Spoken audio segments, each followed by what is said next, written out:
Crime is one of the oldest realities of human existence. From the dawn of history, people have asked, why do humans harm one another? Why do they steal, lie, cheat, or kill? And what can societies do to protect themselves from this destructive behavior? Criminology is the field that attempts to answer these questions, but its scope is far greater than prisons and courts. At its heart, criminology is about human nature, morality, and the eternal search for justice. The first recorded crime in human history is not in dusty law books, but in the story of the very first family. In Surah Al-Ma'idah 5:27-30, the Quran tells us about the sons of Adam, peace be upon him, when they both offered a sacrifice to Allah, and it was accepted from one of them, but not from the other. He said, I will surely kill you. The other said, Indeed, Allah only accepts from the righteous. So his soul permitted him to murder his brother, and he killed him and became among the losers. This story reveals something profound. Crime begins not with the weapon, but with the heart. It grows out of envy, arrogance, and unchecked desire. One brother could not control his anger, and in that failure, the world witnessed its first murder. Criminology reminds us of this truth. Behind every act of crime lies a deeper moral and psychological cause, the nature of crime.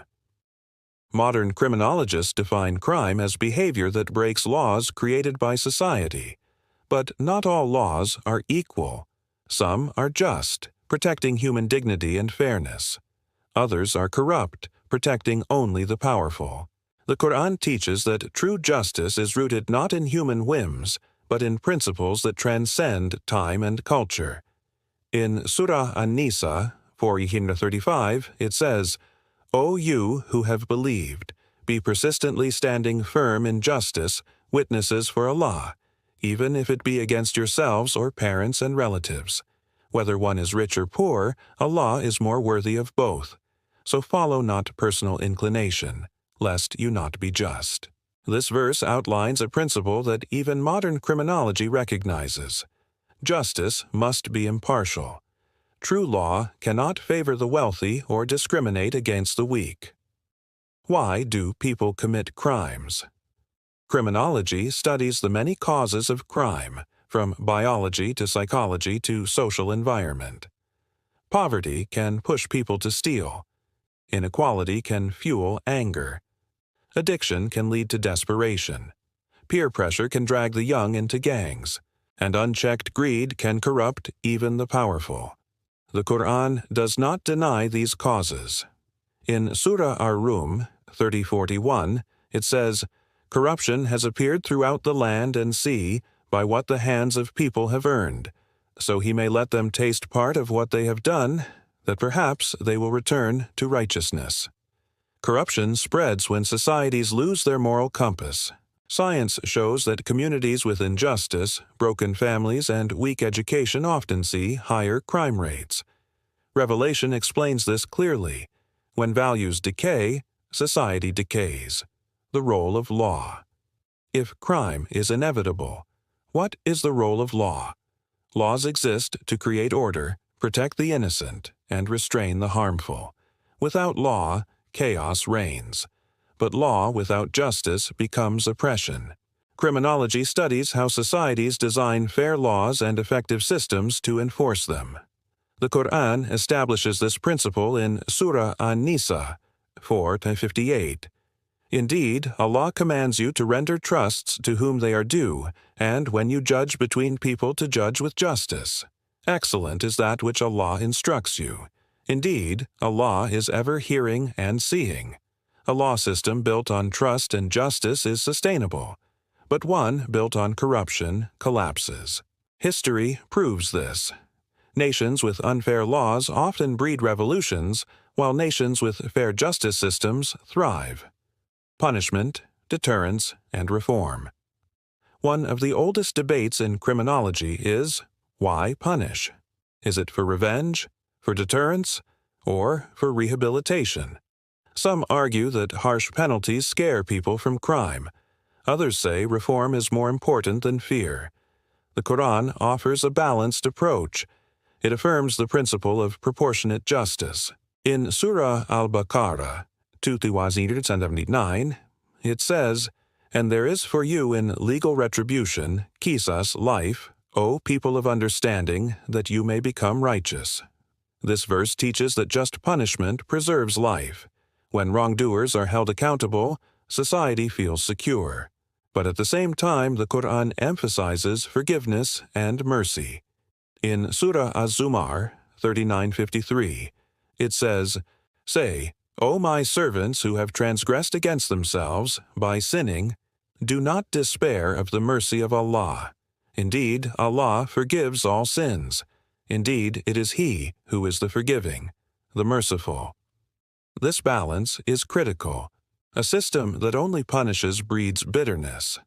A system that only forgives breeds lawlessness. The healthiest approach combines accountability with opportunities for reform, modern crime, and new challenges. Criminology today faces challenges unimagined in the past. Cybercrime allows theft without borders. Organized crime manipulates economies and governments. Terrorism spreads fear in the name of politics.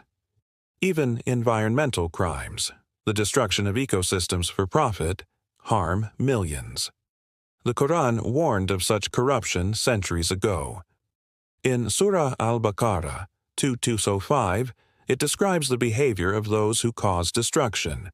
And when he goes away, he strives throughout the land to cause corruption therein and destroy crops and animals. And Allah does not like corruption. This verse mirrors modern ecological crimes, deforestation, pollution, exploitation. The message is timeless. Crime is not only harming individuals, it can harm entire communities, nations, and the planet itself. Prevention over cure. The most advanced criminology today recognizes that prevention is more powerful than punishment. Building schools prevents more crime than building prisons. Fair opportunity reduces theft more than harsher penalties. A society that invests in justice, education, and values prevents criminal behavior at its roots. The Quran echoes this principle in Surah Ar-Ra'd 13:11. Indeed, Allah will not change the condition of a people until they change what is in themselves. Transformation begins within individuals, families, and communities. Crime cannot be fully eliminated, but it can be reduced when society strengthens morality, opportunity, and justice. Criminology is more than the study of criminals. It is the study of human weakness, human greed, and the systems we build to restrain them. It shows us the importance of justice, the dangers of corruption, and the balance between punishment and mercy. The Quran, combined with science and reason, gives us a framework. Justice must be impartial, laws must be fair, punishment must be proportional, and mercy must never be forgotten. In the end, crime will never vanish completely. But our response to it defines who we are. A society that chooses justice over oppression, reform over revenge, and mercy alongside accountability will always stand stronger. And in that balance lies not only the future of criminology but the very soul of civilization itself.